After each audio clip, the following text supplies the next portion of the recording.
याद रखो, मैं तुमको एक बात जरूर कहता हूं कि मैं स्वयं तुमको लेकर मंदिर तक नहीं जा सकता, मैं स्वयं तुमको लेकर कैलाश तक नहीं जा सकता, मैं स्वयं तुमको लेकर परमात्मा तक नहीं जा सकता, पर सिद्ध पुरुष तुमसे कह देगा कि एक लोटा जल पकड़कर मंदिर तक चले जा, भगवान तुझे एक दिन आगे बढ़ा ही देगा। शिव के मंदिर तक तू जा, शंकर की चौखट तक तू जा, शंकर को एक लोटा जल चढ़ाने के लिए जा, कोई सिद्ध पुरुष तुमसे कहेगा कि शिव की चौखट तक जा। जो सिद्ध नहीं है, जो भगवान को भजने वाले, केवल कई लोग ऐसे हैं जो केवल कमाने का स्रोत बनाकर रखे, जो भगवान से परे हैं, उनको वो सोचते हैं कि हमें तो बस केवल कमाई का स्रोत बनाना है, वो तुम्हें मंदिर से दूर कर देंगे, अपने से जोड़ने का प्रयास करेंगे। पर कोई सिद्ध पुरुष ऐसा होगा जो तुम्हें धन से नहीं, भगवान भोलेनाथ से जोड़ने का प्रयास करेगा, शंकर की चौखट तक ले जाने का प्रयास करेगा। चले जाओ शिव की चौखट तक, चले जाओ शंकर के दरवाजे तक, सारी समस्या का हल एक लोटा। हृदय से कभी भी चित्त से मन से पुकारते रहो, श्री शिवाय नमस्तुभ्यं, श्री शिवाय नमस्तुभ्यं। और भाई अपनी सिद्धता का भाव है।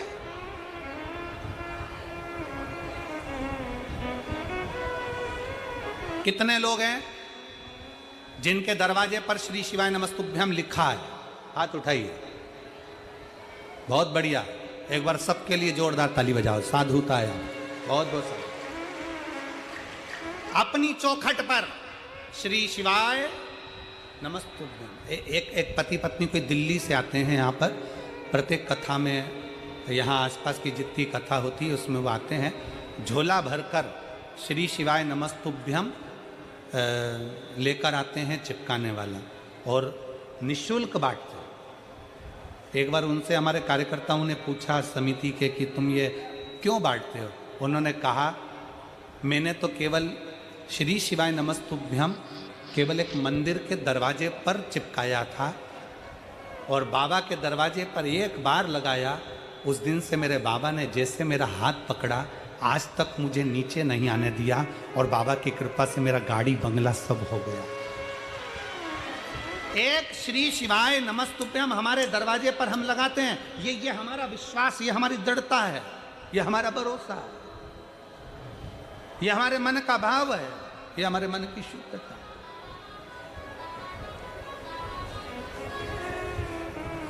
एक भाव हमारे भीतर हो, दिल से बोलो श्री शिवाय नमस्तुभ्यं, श्री शिवाय नमस्तुभ्यं,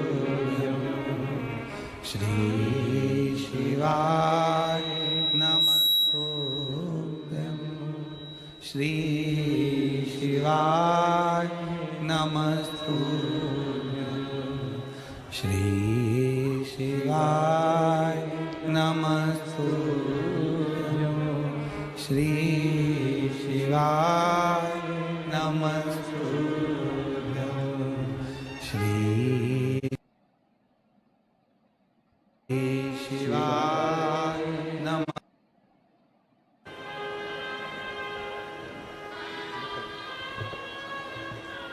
आरती में बुला ले। तो मैंने अपने ससुर को प्रणाम नहीं करा, मैं आया और खड़े नहीं हुए, मैं तुम्हें श्राप देता हूं कि तो शमशान में निवास करेगा। शंकर भगवान तो भी प्रसन्न हो गए कि मेरे ससुर जैसा मेरे लिए सोचने वाला, विचार करने वाला कोई नहीं होगा, जिसने कितना सुंदर विचार रखा कि मुझे श्राप भी दिया तो ये दिया कि तुम शमशान में निवास करोगे। अर्थात जहाँ हर व्यक्ति की शान सम है, उसी का नाम शमशान। कोई भेद नहीं है शमशान। अमीर भी जाता है तो बांस पर, गरीब भी जाता है तो बांस पर, अमीर भी जाता है तो बांबू पर, गरीब भी जाता है तो बांबू पर, अमीर भी जाता है तो सफेद कपड़े में, गरीब भी जाता है तो सफेद कपड़े में। जहां सबकी शान सम है, उसी का नाम शमशान है। वहां कोई बड़ा नहीं, कोई छोटा नहीं, केवल एक धाम शंकर का ऐसा होता है, शिव का द्वार ऐसा होता है जहाँ कोई भेद नहीं होता, जहाँ ब्राह्मण हो, क्षत्रिय हो, वैश्य हो, शूद्र हो, साबे वर्ण हो, सभी हो, पशु हो, पक्षी हो, जीव हो, जलचर हो, थलचर हो, सारे के सारे शिव की शरणागति में एक जगह होते हैं। शिव के सम्मुख में होते, जहां भेद नहीं है, जहां भेद समाप्त।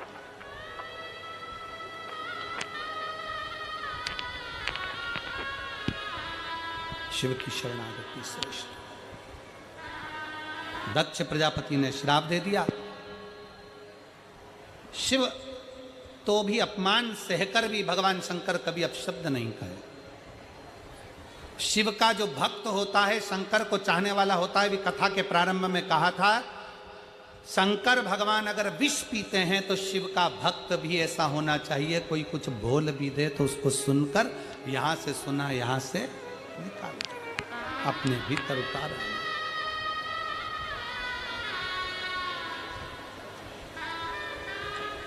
सुना निकाल कि शंभो शरणे मां दुख काटो दया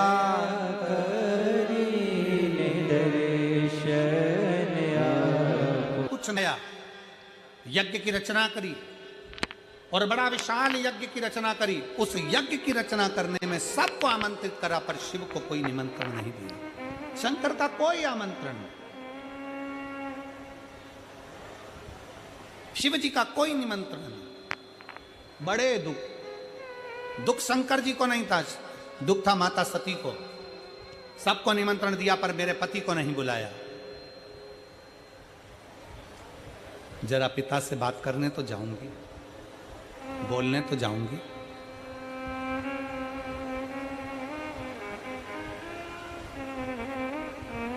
शिव पुराण कहती है,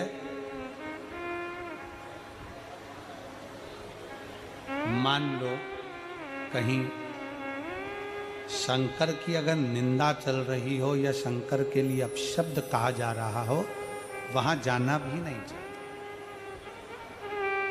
वहां जाना भी नहीं चाहिए।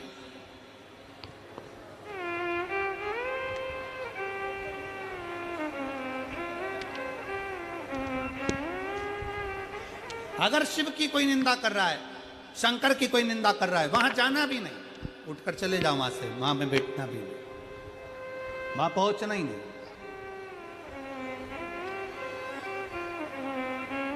जो भोला है, सहज है, उसके लिए निंदा करने का सुख कहां। महाराज मेरा भोले बाबा तो इतना सरल है कि बिना सोचे समझे सब कुछ दे देता है, सोचता ही नहीं है कुछ देने से पहले, बस आया रोया और दिया। रावण को बाबा तूने लंका भस्मासुर को तूने कंकण दिया, उपदा हमारी। आप संबोधित करें।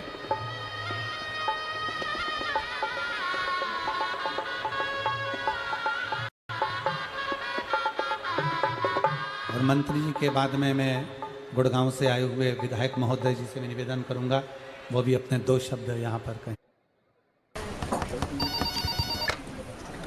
Interview starts in 5 minutes.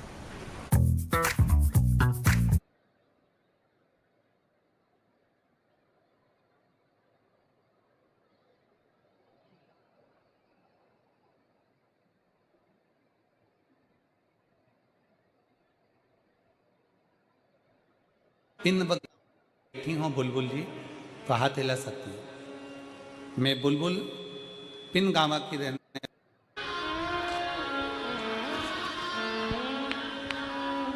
अभिषेक भार्गव। फिर क्यों फिकर करे तू भैया, तेरे बन जाए बिगड़े का फिकर फिर क्या करना, तेरे सिर पर भोले तो पित भोले बाबा गौरा मैया दो। हमने हमारे घर के दरवाजे के, नगर का राजा, क्षेत्र का राजा ही अपने क्षेत्र का विकास कर सकता है।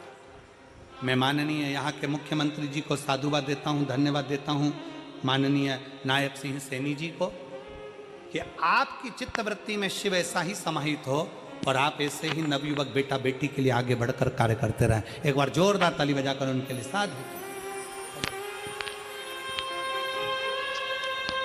अगर कहीं बैठे हो सुनीता या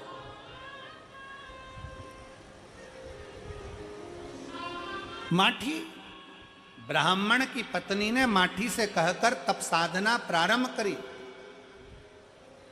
और माठी ब्राह्मण कैसी तप साधना कर रहा,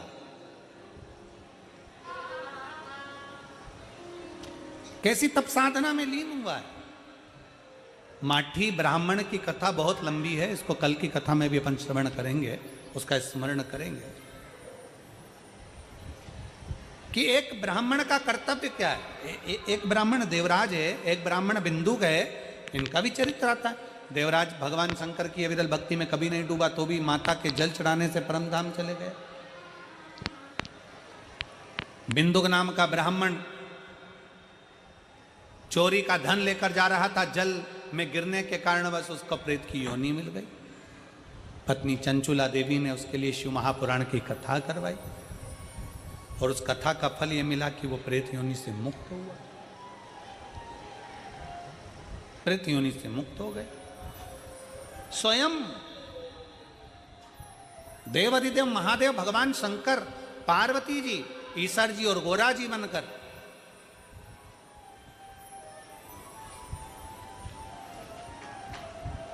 तुमरुका जी के मुखाग्रविंद से शिव महापुराण की कथा सुनने के लिए पहुंचे। ईश्वर जी गोरा जी पधार रहे हैं, जोरदार ताली बजाकर भगवान शंकर के। मेरा नाम लक्ष्मी यादव है, पति श्री कन्हैया यादव, ग्राम। एक लोटा जल क्या कर सकता है? एक लोटे जल में कितना बल होता है, एक लोटे जल में कितना तत्व होता है। कभी आप सब लोग मोबाइल चलाते हो, यूट्यूब पर सर्च करिएगा, गूगल पर सर्च करिएगा, फेसबुक पे सर्च करिएगा कि गिलास के जल में और लोटे के जल में क्या अंतर होता है। गिलास का जल पीने से पेट में कितनी बीमारी आती है और लोटे का जल पीने से पेट की कितनी बीमारी जाती है, जरा नेट पर सर्च करिएगा। मत मानो आप शिव पुराण की, मत मानो आप वेद और पुराण की। आज के विज्ञान से जुड़ो और आज के साइंस से जुड़ो। साइंस और विज्ञान की बात निकालिए कि लोटे के जल में ऐसा क्या हो जाता है कि लोटे का जल पीने वाले की सारे पेट की बीमारियां समाप्त हो जाती है। लोटे का जल में ऐसा क्या हो जाता है कि लोटे का जल पीने वाले की सारी तकलीफें समाप्त हो जाती है।